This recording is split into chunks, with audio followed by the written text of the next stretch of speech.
Hi there, Jen Hand here, your food coach for helping women end their struggle with food. And today we are live talking about the 3 mistakes you're making when trying to get your eating under control. So the first is, and I want to preface this by saying at the start of the year, it's like and I did this 1,000 times, like we convince ourselves that this is our year. If you've struggled with diet and binging, and if you're struggling with food or your weight, it's like, this is our year. This is it. Like we promise ourselves that we're going to get it under control. We're going to fix our issues. And we come into the year with like high hopes, and we're on this high of like, yes, like this is my year. I'm going to fix everything, and everything's going to be fine, and everything's going to be amazing. And I've woken up on January 1st and thought that like 700 times.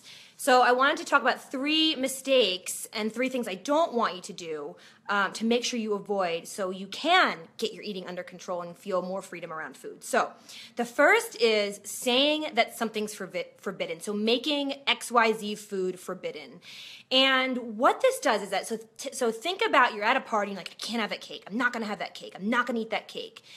So you tell yourself you can't have the cake, and then all you think about is the cake. You're like, the icing would taste so good. Maybe if I just get like a little sliver, and maybe if I just swipe someone else's icing, no one will notice. And you kind of start fantasizing about what you told yourself you couldn't have. And this happens every single time. You're going to cut out alcohol. You're going to cut out chocolate. You're going to cut out carbs. Like whatever you tell yourself you can't have, whatever you tell yourself is forbidden, that's what you immediately start thinking about. And so the way to get your food under control, the air quotes, I gotta squeeze them in here, isn't to forbid things and to tell yourself you can't have things. It's a much more balanced approach, a much more not leisurely, a softer approach. So remember that as soon as you hear that thought in your head of like, I'm not going to eat that, I can't eat that, I shouldn't eat that, soften it and reframe it, because when you tell yourself you can't have something, you'll automatically want to eat or think about or fantasize about, or like, how can I cheat? How can I sneak something so that I can have a little bit of it and it doesn't really count? And we do all these crazy things in our head. So the second mistake is promising to start over. So this is one of my favorite things to talk about, and I could probably talk about this subject for like 2 hours, but I'll spare you. But when you are starting over, when you've told yourself, oh, I had such a bad day, and I'm going to start over tomorrow, what this does is it sets you up to be in the cycle, to be in you're going on something, and which means that when you're on something, you have to go off something. There is an end. And so when you're promising to start over, you're promising, it's like, oh, tomorrow I'm going to eat perfectly. Tomorrow I'm going to get myself back on track. Tomorrow I'm going to be so good, it's going to make up for everything I've done the past few days. What it does is it sets us up for this cycle of failure. So what happens is that we have high hopes. We go in and we make all these crazy rules or diets or food plans or promises to ourselves, and it just inevitably ends up that we can't keep it. And when you go on something, there has to be an end, there has to be an off. And so the second and third thing kind of tied together, because the third thing being the third mistake when we're trying to get our food under control is the I've blown it, like telling ourselves we've blown it. And so 2 and 3 tie so closely together, because when you tell yourself you've blown it, like, oh my gosh, I blew it today, then you automatically want to say, oh, I'm going to start over tomorrow. And so I'll give you a good example. So yesterday I had lunch, and it wasn't a really satisfying lunch, and then I went somewhere and someone had made pizza. And I had just eaten like an hour ago, and I was kind of hungry, but not really, and I wasn't really satisfied from my own lunch, and I really wanted the pizza, and so I had a piece. And on an old tape from when I used to struggle came up, like, oh, you've had lunch and you've had the pizza, so you've blown it. You've blown it for the day, so you might as well just eat whatever you want. And so my old pattern would have been to go down that path and have more pizza, and then come home and had cookies, and then gone on overeating for the rest of the day, and then woken up the next day and say, oh, I'm going to start again tomorrow. But when you don't go down that path, when there's no blowing it, when there's no, oh my gosh, this is a catastrophe and I have to fix it, it's that there's no cycle to be in.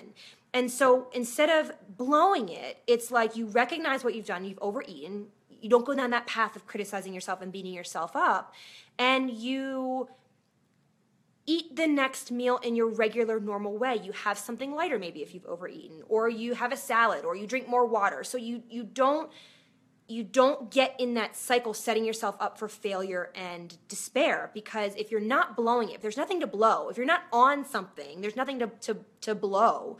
And so the phrase "I've blown it," like telling ourselves that and then promising we'll start over tomorrow, is such a big mistake, because it's like we want to make up for what we've done, but when we're out of the cycle completely and we don't have to get caught up in that cycle, we then don't have to go off the cycle. And when we go off that cycle, it's like we're setting ourselves up to think we're the problem, we're the failure, we're the issue, it's something wrong with us. And I'm doing a challenge, How to Be a Normal Eater challenge, and it's like we want to learn how to not try and control, not try and use more willpower, not try and fix what we're doing, what's wrong with us. We want to learn a more balanced approach. And so if you are struggling, I invite you to join the challenge. The link is above. And we have an incredible community of women who are all on the same page. We're all learning how to eat without losing control and stop when there's enough, when they've had enough, or when there's food on their plate, and learning what enough is, learning what full means, learning what hungry means, learning how to not have food rules and not cut out things because we think that's the way to eat. And so I invite you to come in the challenge. But the takeaways for this quick live video is reminding yourself that not to tell yourself you can't have XYZ food, because that sets you up to want it. Immediately it sets you up for failure, because you're gonna want that food, guaranteed every time. The second thing is not promising yourself, Vicky, hi Vicky, the language we use around ourselves and food is so emotive, isn't it? Oh my gosh, it's so emotive. It really is. Because as soon as you tell yourself you've blown it, it's like you get back in that cycle. But when you can just, and that tape will come up because it's so ingrained in us. But when you can see it as, oh, there's an old tape, there's that old tape, and it's just, I don't have to get caught up and I don't have to go down that path. It's what I used to do, and I'm trying to move away from that. You then aren't in the cycle anymore, and the cycle sets you up for failure. If there's an on, there's an off. If you've blown it and you start over, you'll blow it again, because if you don't have to start over, there's no blowing it. And its language is so important in this, what we're telling ourselves, what we're thinking in our head.